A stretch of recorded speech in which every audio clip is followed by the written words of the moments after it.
Hi, this is Dan Bullard, retired electronics engineer, sitting on the fret deck of a house. But again, it's July 3rd. It's cloudy and it's cold. I've got my sweatshirt on, I got my heater going, sorry about the noise. And the weather forecast says it's going to be 80 degrees today, later. And that's excessive heat warning. Excessive heat warning, 80 degrees. But the water's 70, so, you know, if it gets too hot, I just jump in. We've had it 119. What do? We spend the day jumping in the river, come back out, warm up, get back in. Okay, this is a continuation of my Nextest training class on DSP, digital signal processing. If you got started on this one, go back. Go back to part 1, because this is part 2. Okay, so we've now gone through some of the basics, so let's get started on the sampling formula. To sample, you must know the sampling formula. The ratio of the test frequency to the sample frequency is equal to the ratio of the number of cycles of the test frequency to the number of samples, or in math form, F sub t over F sub s is equal to m over n. When I took on the Credence class on mixed signal testing, that's all that Bob Ziegler had. That one formula, that's all he had. He didn't offer any other theory or any other information at all. It was a 3A class on the mixed signal stuff, and it was miserable, it was terrible. And I picked that up in 1990. Bob Ziegler taught it to me once, and I said, this is ridiculous. So I started working on improving it, and that was the Credence DSP class. I then turned that into the Vista DSP class, and then when I got to Nextest, I wrote this one. And I've done 4 of them, I think. I did one at Maxim too, because believe it or not, the Maxim people didn't understand mixed signal. So they hired me to teach all the Maxim people about mixed signal. Okay, so the sampling formula. So F sub t is the test frequency, the waveform you're going to use for this test. F sub s is the sample frequency, how fast you're going to run the sampler. M is the number of cycles of the F sub t. N is the number of samples. And UTP is a unit test period, the time it takes to capture M samples of F sub t. Also the time it takes to capture N samples at F sub s. Here's one example, and I got a bunch of these, and this is the way I do this. I've done this over and over again to teach people how this works. So here is the UTP, it's one cycle of the waveform, and we're going to say it's 1 megahertz. So 1 megahertz, one cycle, that's one cycle of the waveform, and that's the UTP. So think about that. What is one cycle of 1 megahertz? 1 microsecond, right? Ta-da! Okay, so we're going to take 16 samples over 1 cycle. So we get something at 0 volts, we get something at 0.383 volts, we get something at 0.707 volts, that's the 45 degree point, and so on. We get all the way, we get the upper peak, we get the 180 degree point at 0 volts again, and we get the lower peak at minus 1 volt, and we get them all 16. So what is the sample frequency? Can you do the math? What's the sample frequency? Well, how do you calculate that? That's pretty tricky. Now, what you're going to have, I got one right here, you're going to have a calculator. You need to have a calculator. Now, most people can just use their phone. So on the iPhone, you take it like that, you turn it like that, and it's a scientific calculator. But I like my Casio. And the Casio, it has milli and micro and nano and all that stuff. You know, you can do all those things on the Casio. And I've used one like this for years. And I used to keep it in my pocket. Do the math. Come on, get your calculator out, do the math. 1 megahertz, 1 cycle, 16 samples, that's 16 megahertz, isn't it? Okay, Let's go with 2. We're going to take 16 samples over 2 cycles. So we're going to get, let's see, 0 degrees at 0 volts. We're going to get 0.707. We're going to get the positive peak. We're going to get 0.707 on the way down. We're going to get 0 volts again. We're going to get minus 0.707. We're going to get minus 1, minus 0.707, 0 volts again.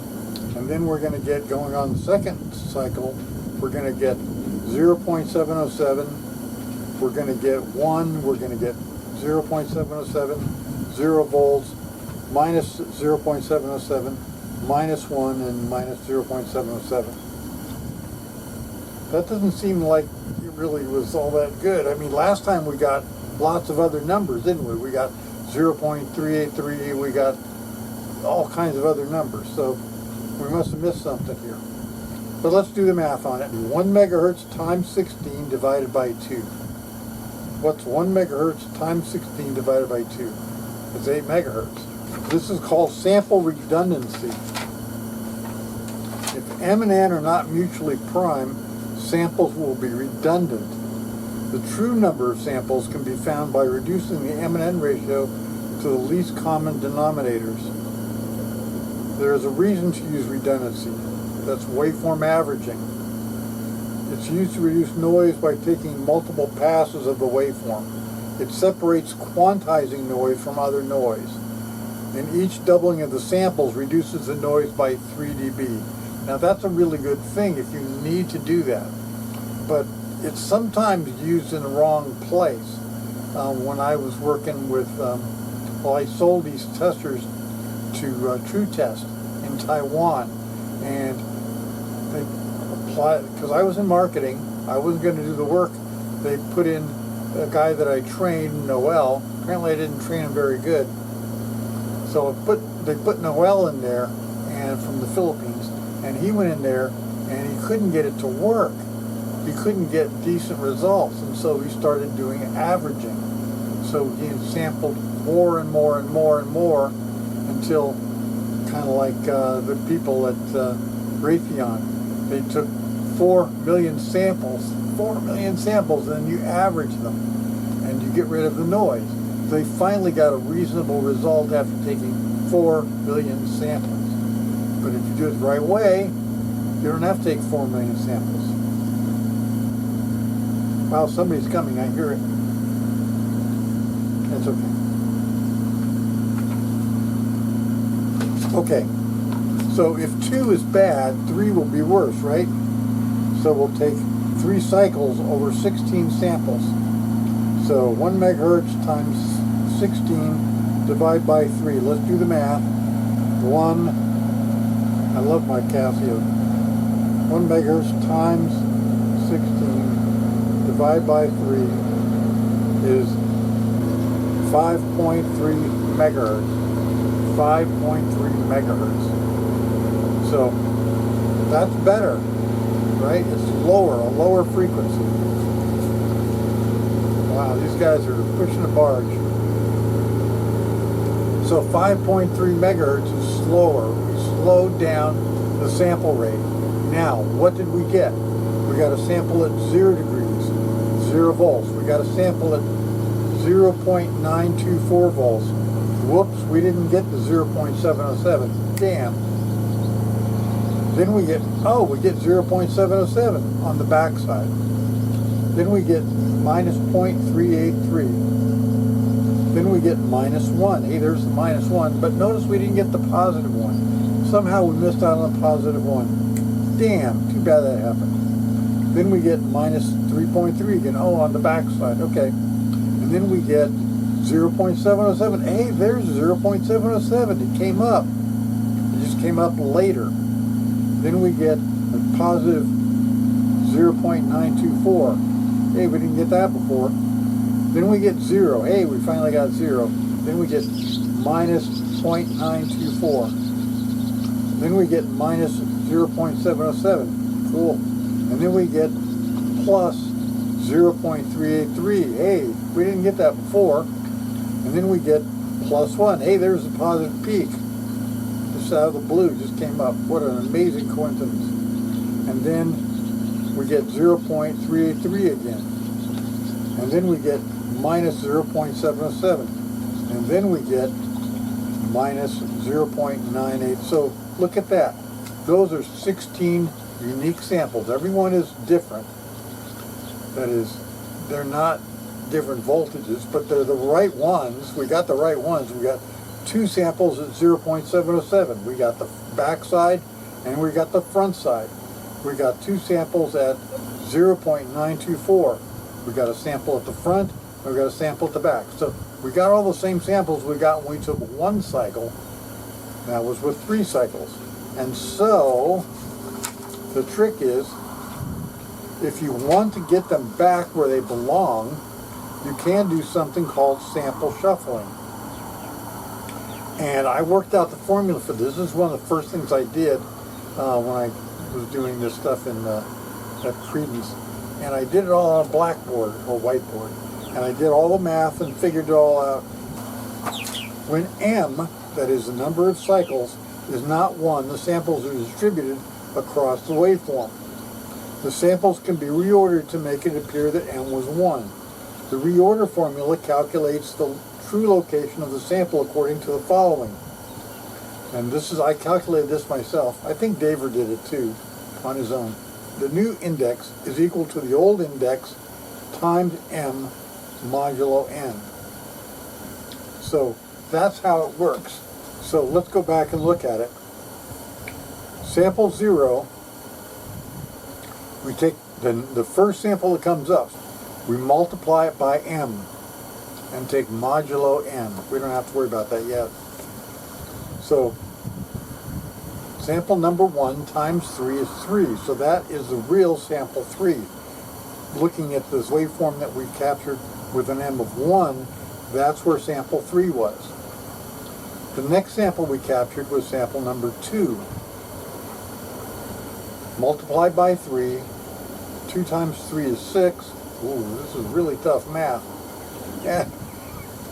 And so that's the true sample 6 down in the other waveform. So that's where sample 6 would be. If we want to see where it would come up with a single cycle, then you do this little trick, a little math trick. It's so hard, multiplying 2 numbers together. I know, it's way beyond most people, but... Okay, the third sample comes up as sample 9, because M, which is 3, M times 3 is 9. So that's the true sample 9. So looking at the other waveform where M is 1, that's where sample 9 would be. So if you wanted to reshuffle that, you can use an array and reshuffle those back in the right place. And I did a video on that. It's pretty cool. It's a really simple little formula. Okay, the next sample, sample 12, that's because the sample 4, 3 times 4 is 12, that goes in sample 12, and that is the negative peak. And that's the way it works with an M of 3 and an N of 16. And then the next sample, 15, that's the last sample we would take in this wave where we had an M of 1, but here it happens to be the 5th one. So 3 times 5 is 15. Boom, there's sample 15.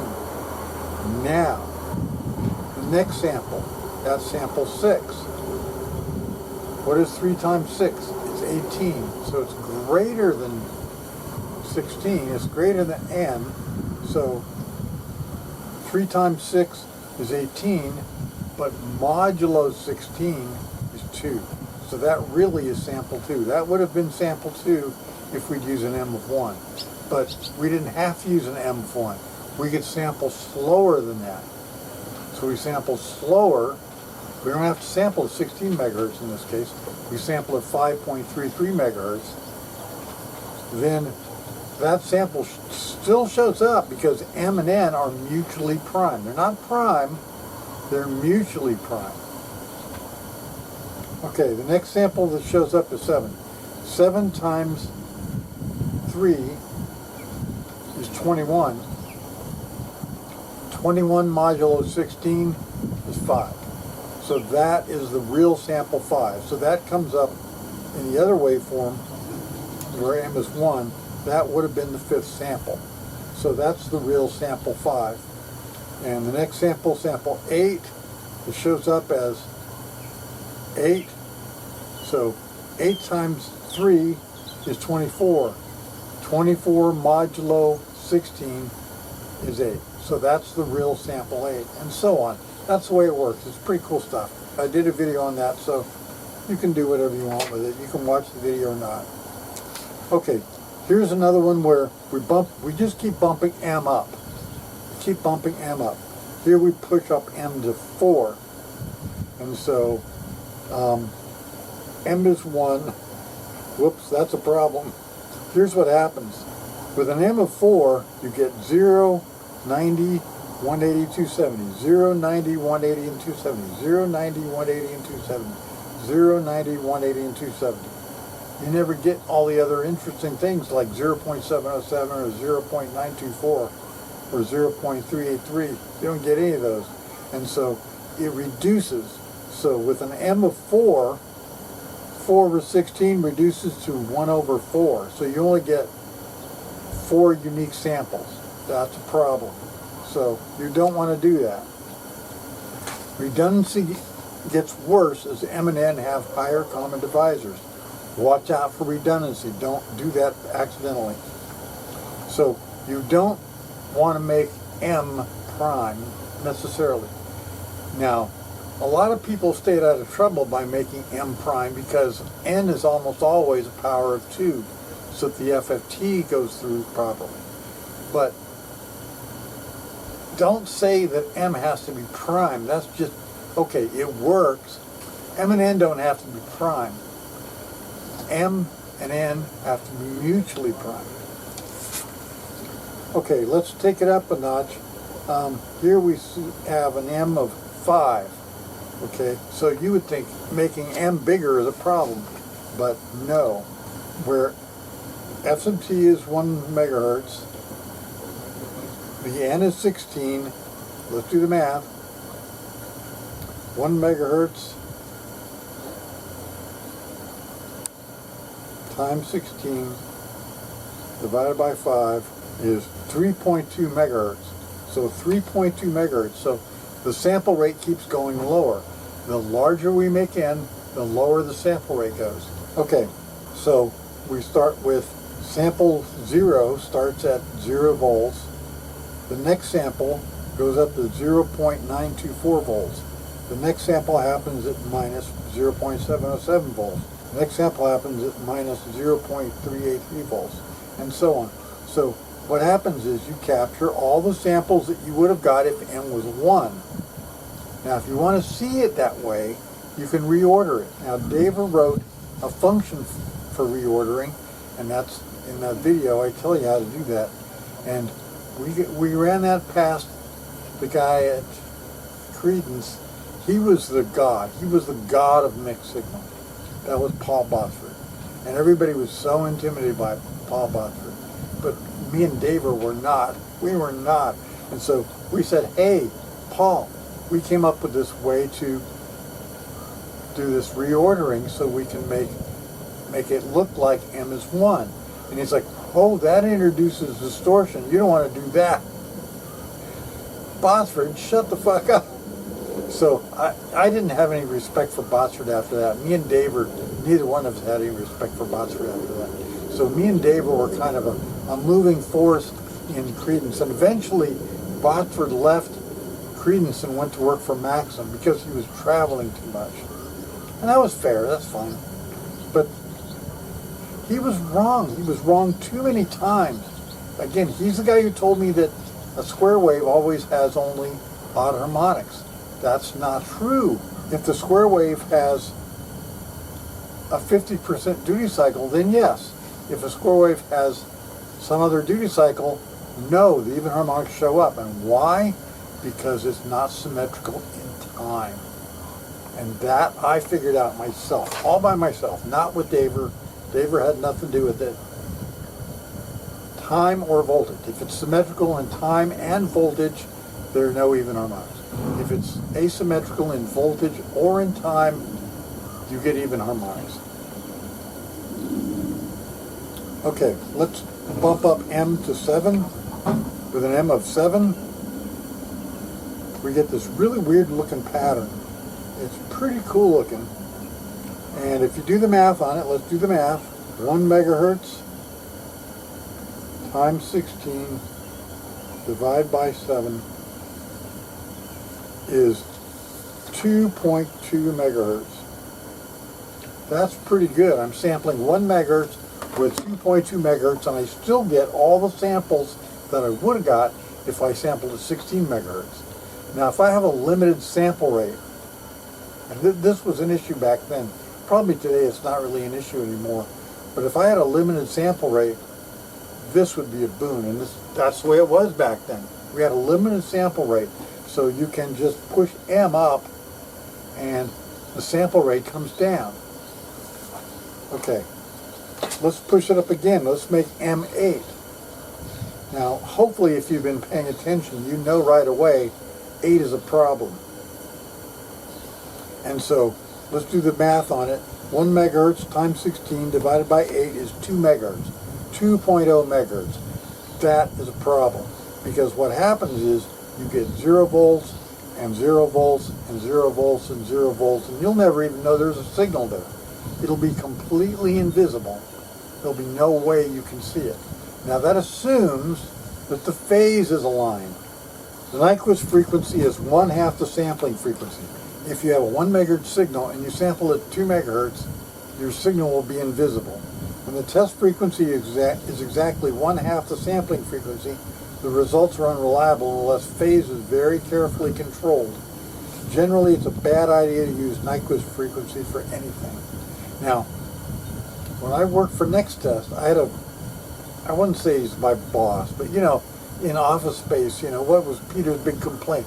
I have 8 different bosses, Bob. So, I had my boss, Rick Carmichael, who was great, and then I had Cliff Ludwig, who was kind of an asshole, and he was from MIT. So, and he came up, he listened to me go through all this stuff, and he didn't know anything about mixed signal, but he was trying to figure it out. And so then, when I quit, he was working on the smart card thing that I came up with the idea. He got the patent in his name with my idea. And what he uses for sampling the 14 megahertz signal for the smart card thing, he decided to go at the Nyquist frequency. So he was going to sample the 14 megahertz signal with a sample rate of 28 megahertz. That's bad. And I'm like, that's a bad idea, man. That Cliff, that's a bad idea. And he's from, like I said, he was from MIT, You would think he'd be better than that. Wow, that guy's noisy. Go away. So, Cliff was from MIT, and he decided to sample 14 megahertz with a 28 megahertz clock. And I'm like, that's a bad idea. And I talked to Daver and I talked to Jim St. Jean, who were working on the clock for this thing, and they said, well, we're going to control phase very carefully in order to measure the signal from the smart card stuff. And I'm like, that's a really bad idea, Daver. And he's like, yeah, I know, but he's not giving us a choice. So Cliff injected himself into this discussion and basically told Daver, you don't tell Daver things generally. Don't tell Daver things because he's really smart and he knows how to do things. So they forced Daver to implement this thing at 28 megahertz, and then they just controlled the phase of the sample frequency very carefully to get it at the peaks, not to get it at the 0 degree point, which is a problem. As you saw, it makes the signal invisible. So you don't want to use a Nyquist frequency unless you're an idiot from MIT, okay? Okay, now you'd say, oh, well, we pushed M too far now. We pushed it up to 8. It isn't going to work after that. Let's try it at 9. So here we do the math. 1 megahertz times 16 divide by 9 is 1.777 megahertz. 1.77 megahertz. So we sample at 1.77 megahertz, 1.77777 megahertz, and again we get this really interesting pattern. We saw that last time we sampled at 2.28 megahertz. So we get this really wild pattern. If you look around, just look around, there's 0.707 on the positive side and 0.707 on the side going down. And there's, let's see, there's minus 0.924 volts on the side going down and minus 0.924 volts on the side going up. So all the same points are there. And if we want to see them with an M of 1, we could do that. We have that waveform shuffle or reorder thing that Dave and I came up with, that Paul Bosford didn't want to talk about. He was really a piece of work. I worked for him, and he had his own theory about how harmonics work, and he was wrong. Okay, so that would work, and that now I'm sampling below the Nyquist frequency. That works just fine. So you can use an M of pretty much anything. Here I'm going to use an M of 15. Now let's do the math on that. So 1 megahertz times 16 divided by 15 is 1.066666 megahertz. So that's pretty low. Notice I get this really wild pattern. The waveform now appears to be in reverse. So I'm aliasing where the waveform shows up in reverse order. Now clearly, if I wanted to sort those into forward order, that would be easy to do. That's the resample thing that I told you about, that Dave and I worked up. And we're not the only people in the world who ever did that, but we thought it was pretty cool. Okay, here's a rule. When M is either N plus 1 or N minus 1, you are equivalent time sampling. That's what they call the back accretance. Examples are 257 over 256, or 1025 over 1024. That's the M. So if M is 1025 and N is 1024, that's equivalent time sampling. Another one is 4097 over 4096, that's equivalent time sampling. Or if you do it N minus 1, right, 4095 divided by 4096, that's equivalent time sampling. This also works when M is any multiple of N plus or minus 1. Examples, if you have an N of 64 and an M of 257, that works. That's equivalent time sampling in the forward order. 1025 over 256, that's equivalent time sampling, and it's in forward order. 65537 over 1024, that works. 65535 over 4096, that would be great, but it would be in reverse order. That's fine. Nothing wrong with the order being backwards. It's aliasing as far as the FFT is concerned, but don't worry about that. That's not a problem.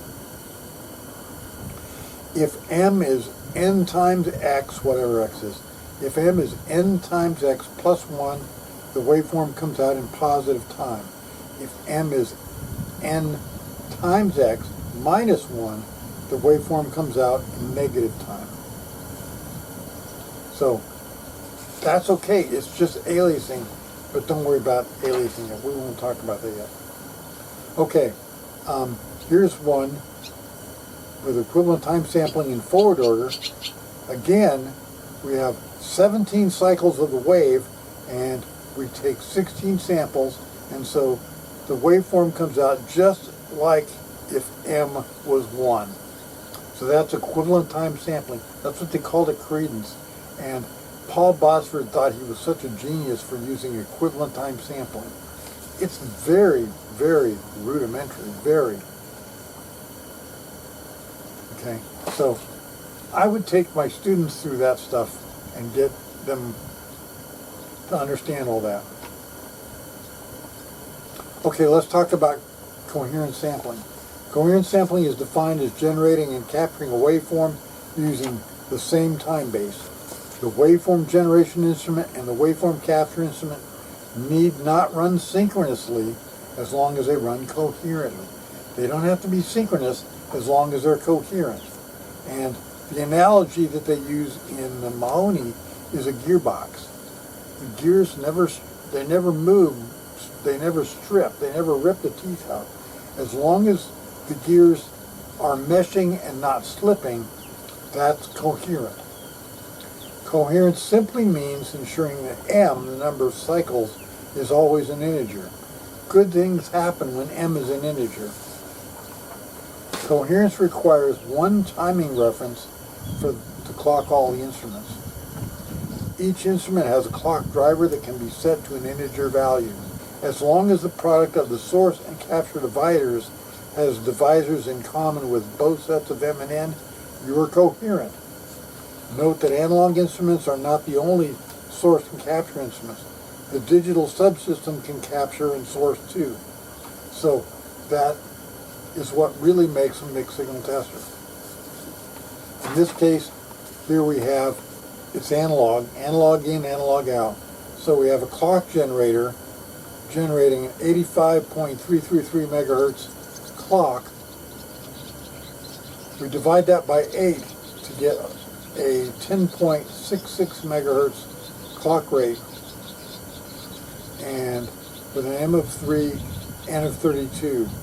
So we generate our waveform. It's a 1 megahertz waveform. We send that into the part. Now, the ACI is going to run at a different frequency. It doesn't have to be the same frequency. So we capture the waveform from the device with the ACI, the analog capture instrument, but we use that 85.333 megahertz clock. That's 28.444 megahertz. So we capture 9 cycles over 256 samples. So that works just fine. Because everything is integers, it all lines up. Now here's another kind of crazy example. This one is tough for me to even understand. So here I'm going to generate a 10 kilohertz signal. I'm going to use a digital to generate the waveform, but it's a digital waveform. It's going to a DAC, let's say. So I'm going to take a 30.72 megahertz clock signal, send it to divide by 3, use that on the period generator. The period generator will drive the APG. The APG will drive the data buffer memory. So it's going to send digital data to the DUT with VIH and VIL, high and low. So it's going to send digital data to the device. The device is going to output an analog waveform. We're going to capture it with the ACI. So we take that 30.72 megahertz, divide it by 18 on the ACI. So now we look at the numbers. It's a 10 kilohertz wave. We're trying to capture this 10 kilohertz wave coming out of the part. But the digital generated by sending digital data to a DAC. 512 samples, M is 3, and the sample rate is 1.706 megahertz. 1.706 megahertz. It's a different rate. It's not the same frequency that we use on the sample rate for the other guy. So it's a different rate. M and N are integers, and they're both mutually prime. So it all works out in the end. So it can get kind of wiggy at times. Now, things have gotten better over the last 20 years. The sample rates are much higher. But I can use a low frequency sampler to capture those. And the samples will fall in various points. Doesn't matter. The FFT will take care of it for me. And if I want to look at it with an M1, and that's a big problem that Noel had. With TrueTest, when he got a problem, he didn't do the reorder function. I told him about it in class. I know I told him about it in class. But apparently he wasn't paying attention, or he went over his head or something. And you know, that's okay. That happens to everybody. I don't blame Noel necessarily for that failure, but it cost us $4 million. And our reputation in Taiwan, our reputation in Taiwan was toast after the true test thing. And that was partly Noel's fault. I might take some blame because I just assumed that everything was okay. I mean, the tester passed every test that Noel did, and the calibration said it was accurate. There was no problem with calibration, but that wasn't true. There was a big problem with the way they generated the clocks for the digital, and that was a big, big, big problem. And I kept saying, hey, there's something wrong here, and the people in the digital that worked for Cliff, the people on the digital side, oh, there's no problem. This has never been a problem. Well, it is a problem today. So we lost $4 million, and we lost the entire country of Taiwan because they fucked up. But if you don't fuck up, you can do great things. And that's, I want you to do great things. I want you to do great things. I've done great things. That was one of the least great things I did. But I did eventually get it to work. Daver figured it out. And he did it he did the, now believe it or not, we sold these testers all over the world with no calibration. So Daver finally went to go do the calibration, and he found out they fucked up. They fucked up. When you use the PLL, they didn't use the right numbers for the timing generation, so the timing was all over the place. So they fucked up. Daver found it, and like 2 years after the fact, boom, we nailed them. So that's basically when I quit. I said, forget it, Nextest. You just destroyed my reputation in Taiwan, which I worked for years to get a good reputation in Taiwan. They destroyed my reputation, and it's all over after that. I can't go back there. I cannot go back to Taiwan. Anyway, so that's part 2 from the Nextest training class. And I know for a fact they're not even using that. They won't talk about it. And that's okay. So once again, from the river, this is Dan Bullard. See ya.